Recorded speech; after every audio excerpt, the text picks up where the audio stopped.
back. And Hello. today we talking about something that is on a lot of small business owners' minds. And the topic of today's chat is I don't like selling. Well, we've got a lot to say about that. So what we mean with this topic is the sort of icky feeling you get when you have to sell your product or service.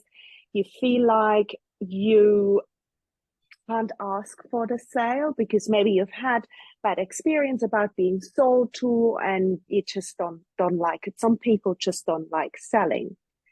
So this is what we have to say about that. Reality check. So if you're saying that you've got, Alex and I love these truth bombs. So if you're saying that you have a business, or if you want to have a business and you're not asking for a sale, then newsflash, you have a hobby. And it's quite an expensive hobby if you're not making any money. So the whole essence of a business is you sell something to make money, to pay yourself, to keep going, to make more things, or create more services to sell to more people. So you have a choice. This is the jumping off point. You can either learn how to get over yourself and sell to your audience, or you can, and then you've got 100% control over how that goes. Or you could hire someone to do it for you. Now, if you hire a professional sales rep or sales manager, 100% they are going to do a good job of selling for you because that will be their job. They will be working on commission maybe, and it's in their interest to sell more of your product or services. They might not do it in the gentle and calm and kind way a non-aggressive way that you would do it in your brand, and it could actually harm your brand. So you would have to really end up managing that person to make sure that they were selling in the way that you are comfortable with your brand. So our solution is just get over it and sell in your own way. Okay, so how do you do that? Well, it sounds really easy. Oh, just sell to people, but it's actually really hard. So in our courses, we cover lots of these different points. We dig into developing your values of your brand, first of all, what matters to you and your brand. What is the most important thing? What is the thing that you want to be known for?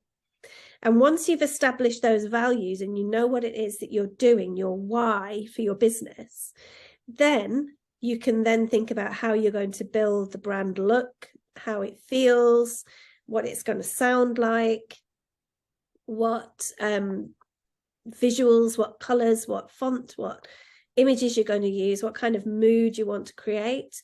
Again, we do this in both of our courses that we've got at the moment.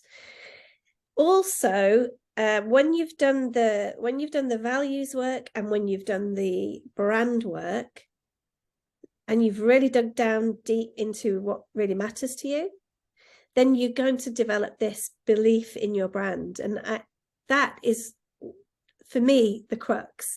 If you have a belief in what you're doing, selling is the obvious next step because you're proud of it and you want to share it with the world and you want others to benefit from the thing that you've just created or the service that you have studied hard to provide to people.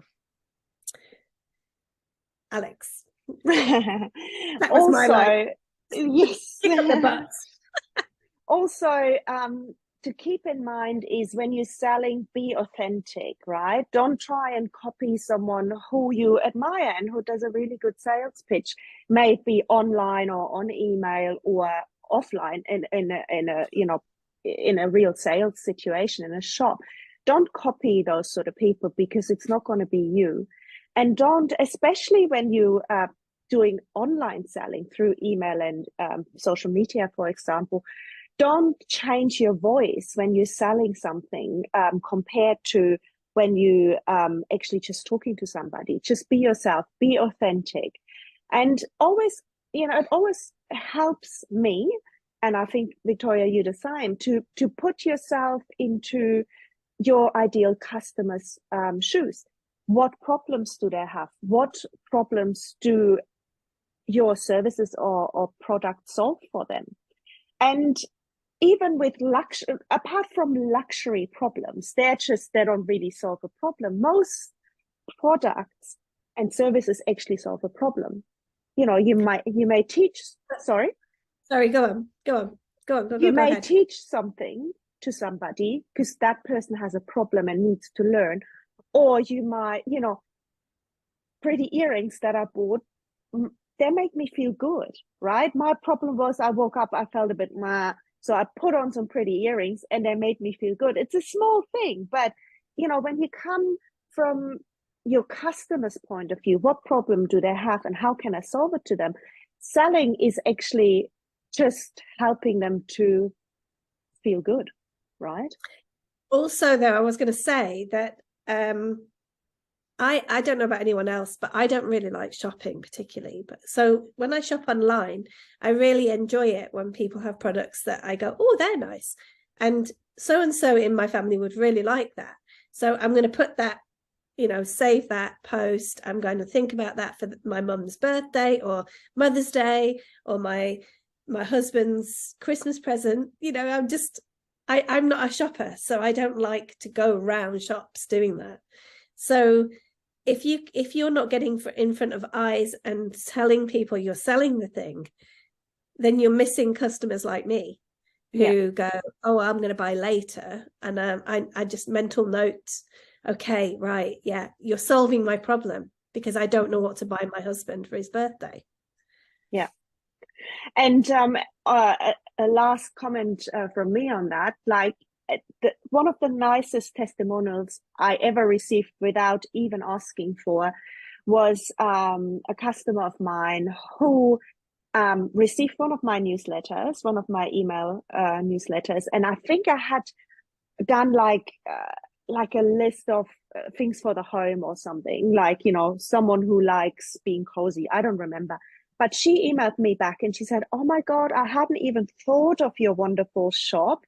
But your email just arrived and I really need to send something to my friend in Japan. So this woman was outside of Japan. That's when I still lived in Japan. And just, that sort of thing, she was so happy about it. Like, that I had emailed her with my email newsletter. And I've shown her the options and she literally shopped for her friend. I packed it up, I shipped it out, and then she shopped again and again and again. And that makes me feel really good because I was selling to her in my email newsletter. But obviously for her, I solved the problem because she needed a gift for her friend in Japan. So that was some of the night. Then it was a nice feeling. So it is actually quite nice when you help someone with whatever you're selling. Which leads into the last comment. That's right. Yeah.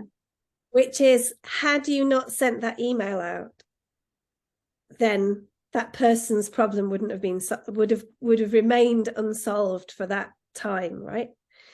And which is why we bang on and bang on and bang on about having an email list, but not just having an email list, but consistently emailing that list, even when you don't have anything to sell.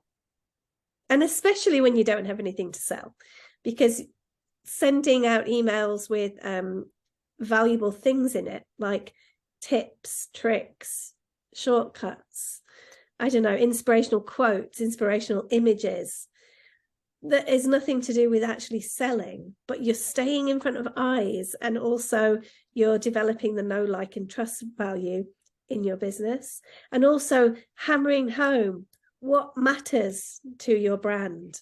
What is important? What is it about?